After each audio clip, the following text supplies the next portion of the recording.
नमस्कार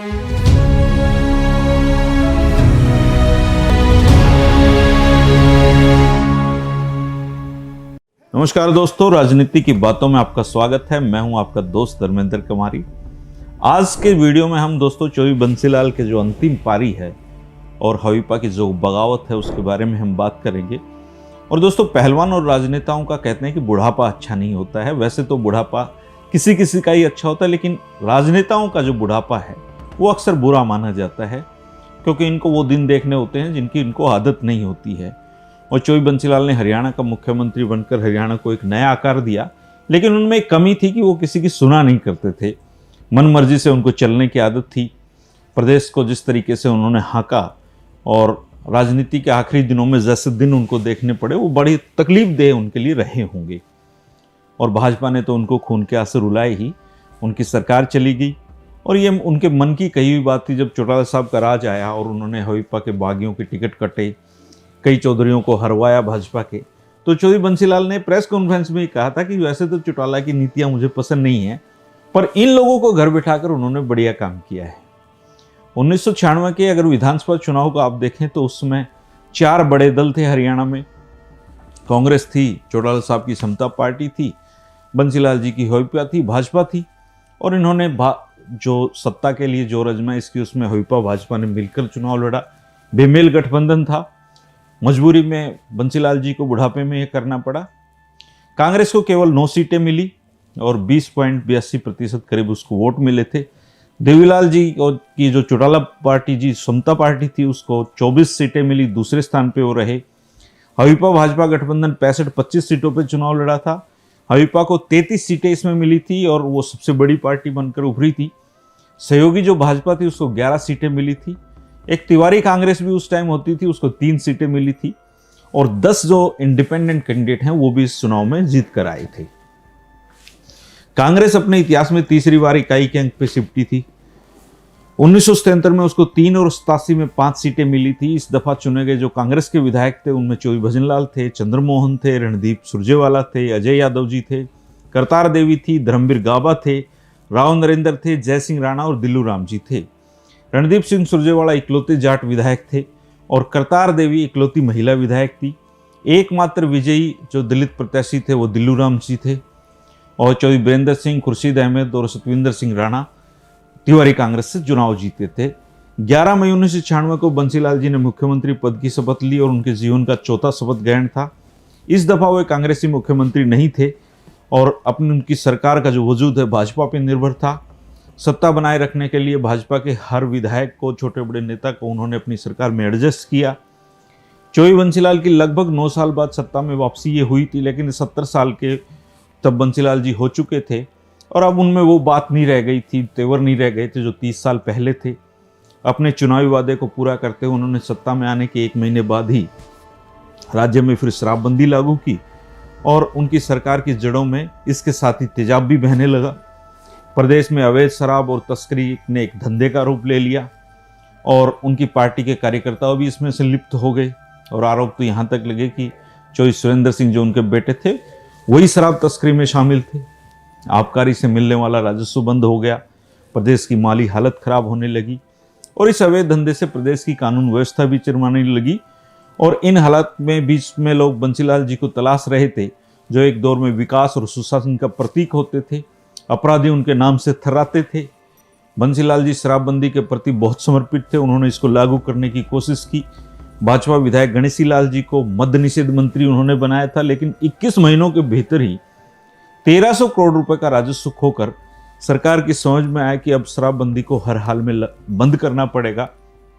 और मार्च 1998 में गणेशी लाल जी ने घोषणा की कि आज से प्रदेश में शराबबंदी खत्म है। जिस दिन चौधरी बंसीलाल जी ने यह फैसला लिया, कहते हैं उनकी आंखों में आंसू थे। शराबबंदी के इन 21 महीनों में करीबन 1 लाख मामले प्रदेश में दर्ज किए गए। आम लोग भी कहने लगे कि बंसीलाल जी को पहले नसबंदी ने डुबोया था और अब नशाबंदी ले डूबेगी। 1998 के फरवरी महीने में हुए लोकसभा चुनाव के बाद 19 मार्च 1998 को अटल बिहारी वाजपेयी के नेतृत्व में 24 दलों के गठबंधन की सरकार केंद्र में बन गई और इस गठबंधन में बंसीलाल जी की हवीपा भी शामिल थी। चौटाला साहब गठबंधन में शामिल हुए बिना बाहर से समर्थन दे रहे थे। और इस समय बिंदु पर हरियाणा में बंसीलाल सरकार को बने हुए करीबन 2 साल हो गए थे। नशाबंदी अभियान की विफलता, प्रशासन पर कमजोर पकड़ की वजह से हवीपा भाजपा सरकार की लोकप्रियता निरंतर नीचे जा रही थी और लोकसभा की जहां 4 सीटें भाजपा को मिली थी, 98 में ये घट के 1 रह गई। भाजपा की चिंता ये थी कि 96 के जो लोकसभा चुनाव में भाजपा के केंद्रीय और प्रादेशिक नेता हवीपा से अपने गठबंधन को जो नुकसान का सौदा अब मानने लग गए थे। बंसीलाल जी की अपनी हवीपा में असंतोष पनप रहा था। कई लोगों के मन में सीएम बनने का जो सपना था वो जोर ले रहा था। कुछ एक महत्वाकांक्षी नेता विकल्प की तलाश करने में जुटे थे और इन सारे हालात में 1999 की गर्मियों में हवीपा में बगावत हुई। गुर्जर नेता और समालखा के विधायक करतार सिंह भड़ाना और पलवल के जाट विधायक कर्ण सिंह दलाल की अगुवाई में हवीपा के 1 दर्जन से ज्यादा विधायकों ने बंसीलाल जी से बागी होकर हरियाणा विकास पार्टी लोकतांत्रिक का गठन कर लिया। अगर आप उन समय के बागियों के नाम जानना चाहें तो उनमें करतार सिंह भड़ाना थे, कर्ण दलाल थे, रमेश कौशिक थे, राजकुमार सैनी थे, राव नरवीर थे, ब्रिजमोहन सिंगला थे, जसवंत सिंह नारनौंदिया थे, जसवंत सिंह बावल से थे, धर्मवीर यादव थे, कृष्ण गहलोत थे, कांता देवी थी, सत्यनारायण लाठर थे, चौधरी जगन्नाथ थे, रामभज थे, आज़ाद मोहम्मद थे। इन 15 विधायकों में चरणदास सोरेवाला कैथल और विनोद कुमार बढ़िया टोहाना भी बाद में आ मिले और हवीपा लोकतांत्रिक के 17 विधायक हो गए। करतार सिंह भड़ाना नवगठित पार्टी के अध्यक्ष और कर्ण दलाल विधायक दल के नेता चुन लिए गए।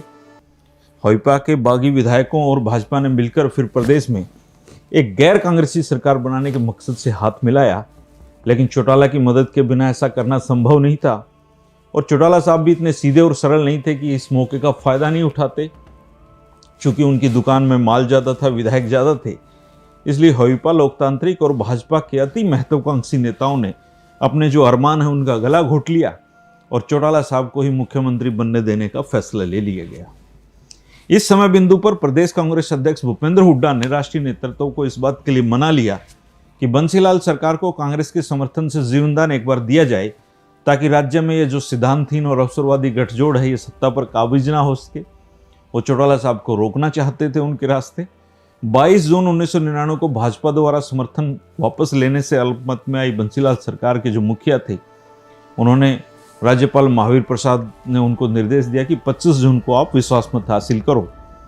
चूंकि कांग्रेस हवीपा के समर्थन में आ गई थी इसलिए बंसीलाल जी 55 विधायकों का समर्थन जुटाने में सफल रहे और सरकार किसी तरीके से बच गई। बंसीलाल जी की सरकार को जीवनदान देने के मुद्दे पर कांग्रेस में भी उस समय एका नहीं था। भजनलाल जी और उनके दोनों बेटे इसके खिलाफ थे।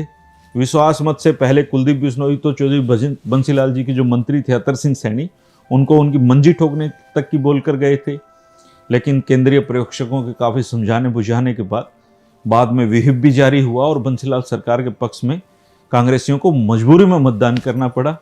उस समय चौधरी भजनलाल के छोटे बेटे कुलदीप बिश्नोई आदमपुर से उपचुनाव में विजयी होकर विधानसभा पहुंचे थे और आदमपुर की विधानसभा सीट भजनलाल जी के त्यागपत्र के कारण खाली हुई थी क्योंकि भजनलाल जी करनाल से लोकसभा के लिए चुने गए थे। इस तरीके से उनके दोनों पुत्र विधानसभा की शोभा बढ़ा रहे थे क्योंकि कालका से चंद्रमोहन थे और जो विधायक रणदीप सिंह सुरजेवाला हैं उन्होंने भी भारी मन से कांग्रेस का निर्णय स्वीकार किया था। चौधरी बीरेंद्र सिंह जी की भी बंसीलाल सरकार को बचाने में रुचि नहीं थी। वे भी चाहते थे कि बंसीलाल सरकार गिरे और नए सिरे से चुनाव हो, लेकिन आला कमान का फैसला था, सब असहाय थे। बंसीलाल जी की सरकार को बचाने में केवल भूपेंद्र सिंह हुड्डा की रुचि थी और इस संबंध में ओम प्रकाश चौटाला जी कहते थे हुड्डा तो बंसीलाल जी का एहसान तैयार रहा है क्योंकि उन्होंने रोहतक लोकसभा में उनको जितवाया था और इस कर्ज को वो उतारना चाहते हैं बंसीलाल जी की सरकार बचाकर। बंसीलाल सरकार को बड़े ही जतन से मिली ये जो उधार की जिंदगी थी दोस्तों, ये बहुत थोड़े समय की सांसों की मोहताज थी। कांग्रेस ने 3 हफ्ते बाद ही 14 जुलाई को 1999 को बंसीलाल जी की जो सरकार को ऑक्सीजन लगा रखी थी उसकी नलकी हटा ली और कांग्रेस द्वारा समर्थन वापस लेते ही हरियाणा कांग्रेस के प्रभारी प्रणब मुखर्जी ने कहा था कि कांग्रेस नहीं चाहती थी कि बंसीलाल सरकार के पतन के बाद राज्य की सत्ता पर सांप्रदायिक और जातिवादी दल आए। कांग्रेस ने बंसीलाल जी को इस शर्त पे समर्थन दिया था कि विधानसभा चुनाव भंग करवाकर नए सिरे से चुनाव कराएंगे, लेकिन बंसीलाल जी अपने वादे से मुकर गए हैं। ऐसे में कांग्रेस के पास एक ही विकल्प था कि सरकार से समर्थन वापस ले लें। हवीपा जो लोकतांत्रिक बनी थी और इनेलो थी, उन्होंने राज्यपाल से अनुरोध किया कि बंसीलाल सरकार से कांग्रेस के समर्थन वापस लेने के बाद बंसीलाल सरकार अल्पमत में आ गई है, उसको बर्खास्त किया जाए। कांग्रेस ने भी सरकार को भंग करके नए सिरे से चुनाव कराने की मांग की। और इन तमाम सियासी गहमागहमी के बीच चौधरी बंसीलाल और उनके बेटे सुरेंद्र सिंह जी सरकार को किसी भी कीमत पर बचाने में जुट गए।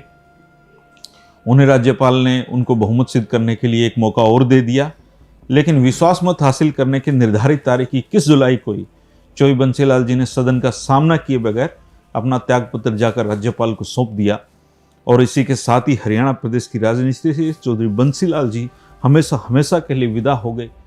इसके बाद तो उन्होंने और भी बुरे दिन देखे। बाप के सामने अगर बेटे की मौत हो जाए तो पिता की जिंदगी किसी नरक से कम नहीं होती। हरियाणा के लौह पुरुष चौधरी बंसीलाल अपने बेटे सुरेंद्र सिंह को अंतिम विदाई देते हुए दहाड़े मारकर रो रहे थे। इसके बाद उनकी सेहत लगातार गिरती गई और एक दिन हरियाणा का ये विकास पुरुष खाक हो गया। जो चढ़ता है वो गिरता भी है दोस्तों। चौधरी बंसीलाल की जिंदगी का ये आखिरी पन्ना था। आगे की राजनीतिक घटनाओं को हम जानते रहेंगे। आपके पास भी कोई अनुभव है चौधरी बंसीलाल को लेकर, जो यादें हैं, आप भी शेयर कर सकते हैं कमेंट बॉक्स में। 3 बजे राजनीति की बातों का सफर हमेशा जारी रहेगा। शुक्रिया, नमस्कार।